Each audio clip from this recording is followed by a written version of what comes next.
वृंदावन जावे में, क्योंकि वृंदावन से लौट करके जाओगे तो आपके अंदर परिवर्तन तो आएगा। पहले से सौम्यता आ जाए, पहले से क्रोध में कुछ न्यूनता आ जाए, पहले से विकार अब शुद्ध होने लग जाएं, पहले से बुद्धि विचलित कम होने लग जाए, तो समझो कि हां निर्विघ्न वृंदावन होकर के आए, निर्विघ्नता से वृंदावन मिला। हमारे रसिक कहते हैं मुझे ये पद इतना प्रिय है, अब तो आदत डाल लेना, अगले 7 दिन खूब पद सुनाएंगे हम स्वामी श्री हरदास जी के, हितरवंश महाप्रभु के, श्री सूरदास जी के, भोरी सखी के, जो जो पद आते जाएंगे सब सुनाएंगे। मुझे ये पद बहुत प्रिय है कि वृंदावन साचो धन भैया, वृंदावन साचो धन। ये सुनने के लिए थोड़ी बैठे हो आप, जब ये पद गाए जाए पीछे गाओ, सब लोग पीछे से दोहराओ, वृंदावन साचो धन भैया। क्यों?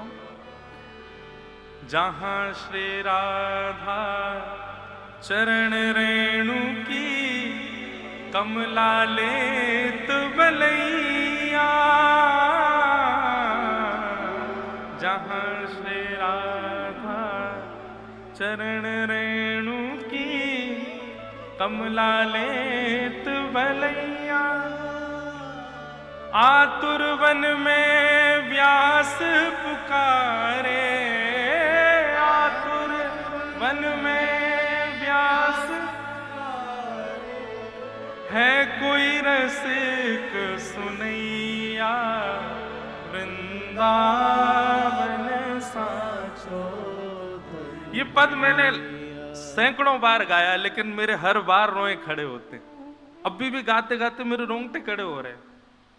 और मैं कथा में एक बात कहता हूं बंधुओं, यदि कथा सुनते सुनते, श्री जी के यश सुनते सुनते, वृंदावन महिमा सुनते सुनते यदि नेत्र सजल हो जाएं, रोए खड़े हो जाएं, तो समझियो श्री जी छू रही हैं आपको। ये तभी संभव है, ये सामान्य बात नहीं है। जहां श्री राधा चरण रेणु की कमला लेत बलैया, कमला मतलब लक्ष्मी। पूरा विश्व जिस लक्ष्मी के पीछे भाग रहा है, पूरा विश्व जिस लक्ष्मी की प्राप्ति के लिए यत्न करता है, सुबह से शाम तक व्यक्ति किस चीज के लिए परिश्रम कर रहा है कि लक्ष्मी मिले, लक्ष्मी मिले, लक्ष्मी मिले। वह लक्ष्मी की स्थिति देखो हमारे वृंदावन में। ऐसा नहीं है कि हम लक्ष्मी की अवहेलना कर रहे हैं, यह मत सोचिएगा कि हम लक्ष्मी की कोई हम तो आचार्य, हम रामानुज संप्रदाय से, हमारी तो आचार्य लक्ष्मी है। पर कहने का अभिप्राय, जिस लक्ष्मी के लिए करोड़ों अरबों खरबों लोग दिन रात केवल परिश्रम लक्ष्मी के लिए करते हैं, वह लक्ष्मी भी जब वृंदावन की सीमा में प्रवेश करती है तो ऐसा भक्ति का रंग चढ़ता है कि श्री जी को स्पष्ट नहीं देखती है। जब श्री जी विराज रही होती हैं तो लक्ष्मी भी अपने आप को एक किसी लता पत्र के पीछे छुपा करके दीनहीन बन के बैठी रहती है, और जब श्री जी उठ करके चली जाती है ना, तो श्री जी के जो चरण चिन्ह रह जाते हैं, उन चरण चिन्हों की कमला लेत बलैया, कमला जाकर के उनकी बलैया लेती है। क्यों? बोले यदि श्री जी के सन्मुख स्पष्ट कमला पहुंच गई, लक्ष्मी पहुंच गई, तो उनके रूप लावण्य को देख करके वहीं मूर्छित हो जाएगी लक्ष्मी, देख ही नहीं पाएगी। कनक कूट कोटिक लगत जिए, भजिए कुंवर कन्हैया, कनक कूट कोटिक लगत जिए, भजिए कुंवर कन्हैया। सूत्र है,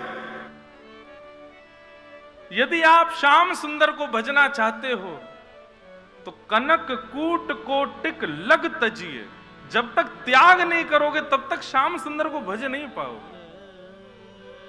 कई लोगों को मैंने देखा, मैटेरियलिस्टिक वर्ल्ड भी उनके अंदर पूरा पूरा है और वो चाह रहे हैं कि बिहारी जी को हम भजे भी, संभव नहीं हो पाएगा।